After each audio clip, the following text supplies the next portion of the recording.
जय गुरुदेव। जय महाकाल। आज मैं आपको एक हनुमान जी की प्रत्यक्ष सिद्धि का विधान देने जा रहा हूँ। और विधान तो खैर मैं नहीं दूंगा, और ये श्रद्धावान के लिए है, क्योंकि इसमें यदि कोई भी श्रद्धाहीन व्यक्ति है उसको यह विधि यदि बतलाई जाए, और क्योंकि बहुत से लोगों को बहुत सी चीज़ें आसान लगती हैं, और श्रद्धा पल भर के लिए तो बहुत से लोगों में श्रद्धा पैदा होती है और ऐसा कहते हैं कि हाँ हम कर लेंगे। और यदि उनके कोई काम ना बने या फिर वो थोड़ी सी भी अपने गलतियों से ही यदि कोई समस्या खड़ी हो जाए तो उनके मन में देवता के प्रति अनादर पैदा होता है। और अनादर ही नहीं, मतलब वो देवता को निकृष्ट और स्वयं को किस्मत का मारा या फिर भाग्य का मारा कहने लगते हैं और देवता को बेकार कहने लगते हैं। तो ये श्रद्धाहीनों के लिए नहीं है, और ये स्वयं आप बाज़ार से उपलब्ध ले सकते हैं। इसको जो जानकारी मैं दे रहा हूँ, और ये हनुमान जी की साधना है और प्रत्यक्ष साधना है। और इसमें एक वर्ष के अंदर अंदर, क्योंकि बहुत से लोगों को देवता की प्रत्यक्ष करने की कामना होती है, और प्रत्यक्ष करने के साथ साथ में बहुत लोगों की अपेक्षा होती है, उम्मीद होती है, एक आशा होती है कि हम जिसकी भी साधना करें या फिर सिद्धि प्राप्त करें, उस देवी देवता के हमें प्रत्यक्ष दर्शन होने चाहिए। तो ऐसी तंत्र में अनेक साधनाएं हैं, लेकिन कुछ ऐसी भी साधनाएं हैं जो अनुष्ठानों के रूप में या फिर स्तोत्रों के रूप में हमारे ऋषि मुनियों ने और संतों ने इतिहास में छोड़ रखी हैं, और जिसका हमें ना तो ज्ञान है और ना ही हम केवल मंत्रों को ही जानते हैं और मंत्र तंत्र को ही हम केवल सब कुछ समझ लेते हैं, जबकि ऐसा नहीं है। और हनुमान जी की प्रत्यक्ष सिद्धि यूँ तो कई मंत्रों की भी मेरे पास में जानकारी है, नॉलेज है, और मैंने अभी तक के अपने विधानों में दिया नहीं है, क्योंकि मैंने अभी तक आप लोगों को कम जानकारियाँ ही ज़्यादा दी हैं, विधान बहुत कम दिए हैं। लेकिन हाँ, जो विधान मेरे समझ में आते हैं वो विधान में देने का प्रयास करता हूँ, क्योंकि समय का मेरे पास में अक्सर अभाव रहता है और मैं अपने पर्सनली जीवन में व्यस्त रहता हूँ। सो उसकी वजह से मैं आप लोगों को ज़्यादा साधना विधियों का ज्ञान भी नहीं दे पाता और ज़्यादा जानकारियाँ भी नहीं दे पाता। लेकिन जितना मेरे पास में समय बचता है, आप लोगों के लिए मैं जितनी मुझे जानकारी होती है उसके हिसाब से मैं आप लोगों को ज़्यादा से ज़्यादा जानकारी देने का प्रयास करता हूँ। लेकिन आज मैं जिस चीज़ के विषय में आज आपको बता रहा हूँ, वो ऐसे मेरे पास में हनुमान जी के ऐसे कई विधान हैं जो अपने आप में बेजोड़ कहे जा सकते हैं। और बेजोड़ होने के साथ साथ में हनुमान जी के विषय में सभी जानते हैं कि प्रत्यक्ष देवता हैं और चिरंजीवी हैं, और हनुमान जी का जो बल है वो अपार है। और अपार होने के साथ साथ में भक्तिमयी राम उनके इष्ट हैं, ये सभी जानते हैं। और ये एकादश हनुमान जी का कवच है, और एकादश हनुमान जी का कवच होने के साथ साथ में ये ऋषि अगस्त्य द्वारा प्रदान किया गया है।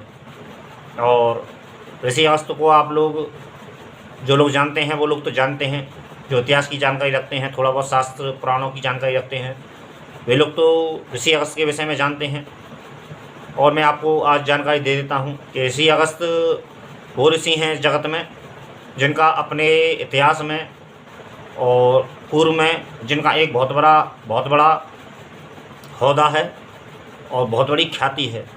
और अगस्त्य ऋषि को सभी संत जानते हैं, सभी ज्ञानी जानते हैं। ऋषि अगस्त्य की जानकारी, छोटी सी एक जानकारी देने के रूप में मैं आप लोगों को बताऊं कि जब शिव जी का विवाह हुआ था तो जीव राशि जितनी भी योनियाँ थीं वो शिव जी का विवाह देखने चली गई थीं। और शिव जी के विवाह में इतिहास में, पुराणों में ऐसा वर्णन आता है कि उनके भूत में सभी सम्मिलित हुए थे, भूत प्रेत जिन्न जो भी योनियाँ होती हैं, देव योनि और गंधर्व योनि और यक्ष योनि और जीव राशि, और सभी जो पृथ्वी का जो भार था वो एक साइड हो गया था। और पृथ्वी डामाडोल हो गई थी।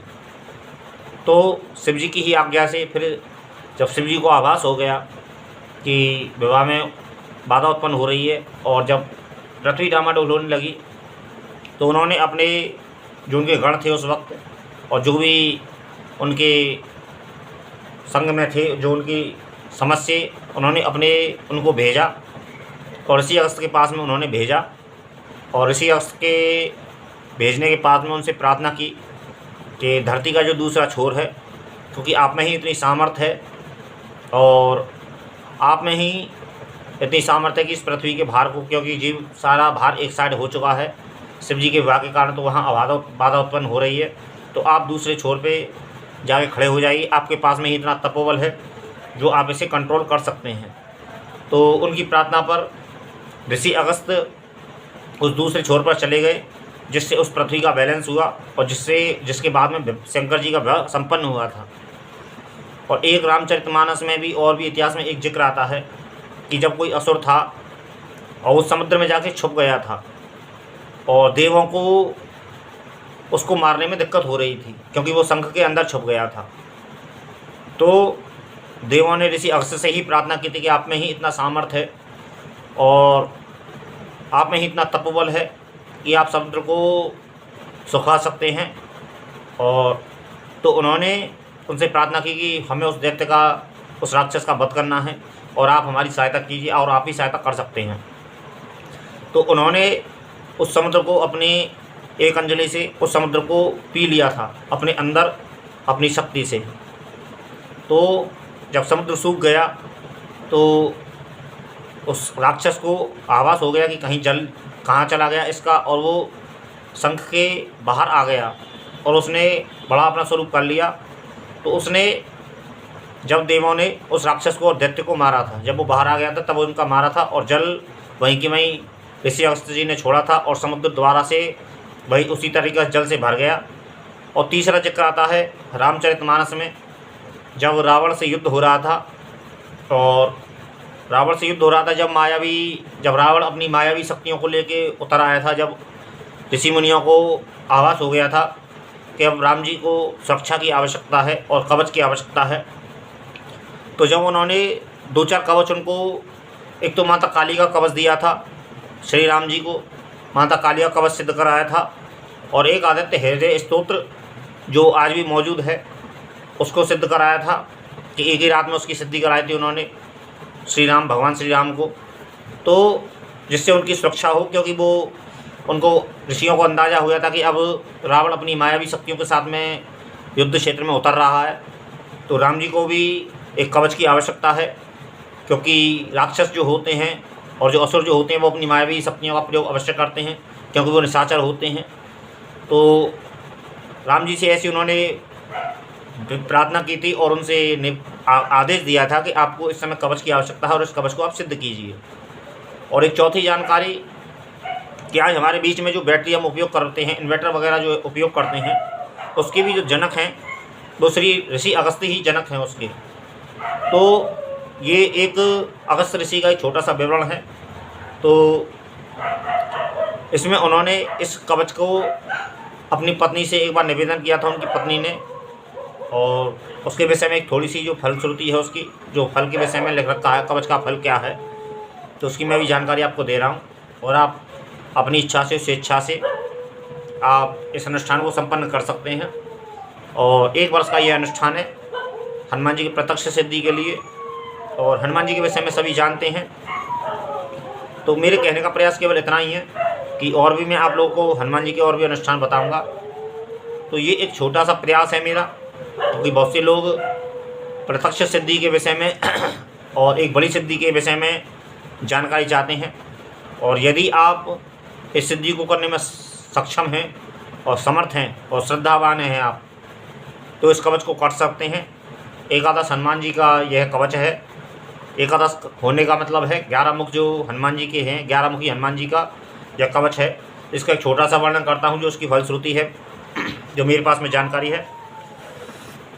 तो लोपामुद्रो वाच, ऋषि अगस्त्य के द्वारा यह कहा गया है, और फलश्रुति इसकी इस तरह है फलश्रुति मनुष्य को चाहिए कि वह अत्यंत श्रद्धा भक्तिपूर्वक 40,000 इस कवच का पाठ करे। पूरा जानकारी, पूरी बात सुने, उसके बाद में कुछ निर्णय लें अपने जीवन में, क्योंकि आधी अधूरी जानकारी किसी काम की नहीं होती। कभी कभी ऐसा होता है जो बड़ी जानकारी होती है, और जब बड़ी जानकारी जो होती है वो अंतिम के क्षणों में आती है। तो मनुष्य को चाहिए कि वह अत्यंत श्रद्धा भक्तिपूर्वक 40,000 इस कवच का पाठ करे तथा सदैव एक बार पाठ करने से यह कवच सिद्ध होता है। इसी प्रकार 2 या 3 बार नित्य पाठ करने से अपमृत्यु, अकाल मृत्यु का नाश एवं आयु वृद्धि होती है। और जो साधक नित्य इस कवच का 11 बार पाठ करता है उसे निश्चित ही वर्ष भर के भीतर निसंदेह हनुमान जी का साक्षात दर्शन प्राप्त होता है, इसमें संशय नहीं है। साधक जिन जिन कामनाओं की इच्छा करता है वे सभी अवश्य ही उसके पूर्ण होते हैं। हे प्रिय, ब्रह्मा ने सननादि ऋषियों से जिस प्रकार इस कवच का निरूपण किया था उसे मैंने तुम्हारे समक्ष संपूर्ण रूप से कहा। इसी प्रकार महर्षि अगस्त्य जी ने इस कवच का चंद्रमुखी लोक मुद्रा के समक्ष वर्णन कर मौन हो गए। तत्पश्चात अत्यंत प्रसन्न चित्त वाली उस लोपा मुद्रा ने अपने परमाराध्य पति अगस्त्य जी के चरणों में अत्यंत श्रद्धा भक्ति युक्त होकर प्रणाम किया। तो ये हनुमान जी के प्रत्यक्ष सिद्धि की यह एक साधना है और वर्ष भर का यह विधान है और 11 पाठ नित्य करना है आपको। और अकाल मृत्यु के लिए आपको 3 बार नित्य पाठ करना है। यदि किसी को अपने जीवन में अकाल मृत्यु का भय हो तो वो 3 बार पाठ करके अपनी अकाल मृत्यु को टाल सकता है। और ये बहुत दुर्लभ स्तोत्र है और बहुत एक हनुमान जी की सिद्धि जो होती है वो अचूक होती है। और मैंने ऐसा भी 1-2 साधक सुने हैं और ऐसा 2 साधक देखे हैं कि हमारे हनुमान जी समस्त कामनाओं को पूर्ण करने में समर्थ हैं। और प्रत्यक्ष होने के साथ साथ में चिरंजीवी हैं, प्रत्यक्ष सशरीरी हैं और चिरंजीवी हैं। और हनुमान जी के अपना एक बहुत बड़ी इस जगत में बहुत बड़ा नाम है, बहुत बड़ा एक काम है। हनुमान जी की प्रत्यक्ष सिद्धि बहुत लोगों के पास में होती है। और ऐसा नहीं है कि हम गृहस्थ में रहकर, एक समस्या और आती है कि बहुत से लोग यह समझते हैं कि हम गृहस्थ में रहकर हनुमान जी की साधना नहीं कर सकते हैं, तो ये बात गलत है। हनुमान जी का जो साधक होता है वो गृहस्थ में भी होता है, ऐसी बात नहीं। गृहस्थ के जो साधक होते हैं वो भी हनुमान जी की साधना कर सकते हैं, लेकिन नियम वही होते हैं जो एक विशेष नियम होने चाहिए, नियम वही होते हैं। और ज़्यादा जानकारी आप अच्छे गुरुओं को यदि आप योग्य समझते हैं, वैसे तो मेरे पास में जो नॉलेज है मैं भी ऐसा मानता हूँ, मैं ऐसा स्वयं समझता हूँ, क्योंकि मैं स्वयं भी मानता हूँ, मेरा स्वयं बुद्धि विवेक यह कहता है कि गृहस्थ वाला व्यक्ति भी हनुमान जी की साधना कर सकता है। बहुत से लोग यह समझते हैं कि ब्रह्मचारी ही हनुमान जी की साधना कर सकता है, तो ये बात गलत है। हमें केवल एक सही तौर तरीके से, सही सादा कायदा कानून से हमें अपने जीवन का निर्वाह करना पड़ता है और सीधा सिंपल हमें जीना पड़ता है। हनुमान जी की यही होता है, हमें सत्य को बोलना है, कपट अपने जीवन में कम से कम रखें, गलत चीज़ों का प्रयोग हम अपने जीवन में कम से कम करें, गलत व्यवहार का हम कम से कम प्रयोग करें अपने जीवन में, अहंकार को दूर रखें और सामान्य एक मानव जैसे रहता है उसी तरीके से हम सादा सिंपल रहें तो ज़्यादा बेहतर रहता है। क्योंकि अहंकार हमारे सिद्धि का भी नाश करता है और हमारे तपोबल का भी नाश करता है और हमारे जीवन को एक समस्या में लेके जाता है। तो इसलिए मैं आज आपके सामने यही एक छोटा सा विधान कहा है। ये 11 हनुमान जी का कवच है और 11 मुखी हनुमान जी का यह कवच है और स्तोत्र है और इसको आप कर सकते हैं। यही आज के लिए एक छोटी सी जानकारी है। जय गुरुदेव, जय महाकाल।